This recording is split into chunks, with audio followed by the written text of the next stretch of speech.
And so I walk out into the living room and I see Frankie and he's laughing at his phone and I gotta flag him down. I go, hey, hey, hey. And he'll take him off. What's up, Dad? I go, Frankie, can you do me a favor? Can you please take out the trash? Okay. And then he puts them back on.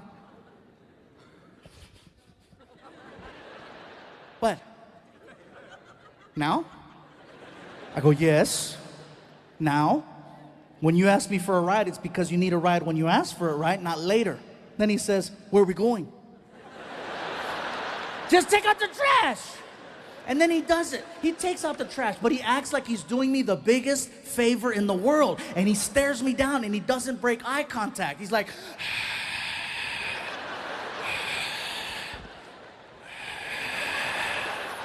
and then I'll hold the bag over the can and he makes a sound.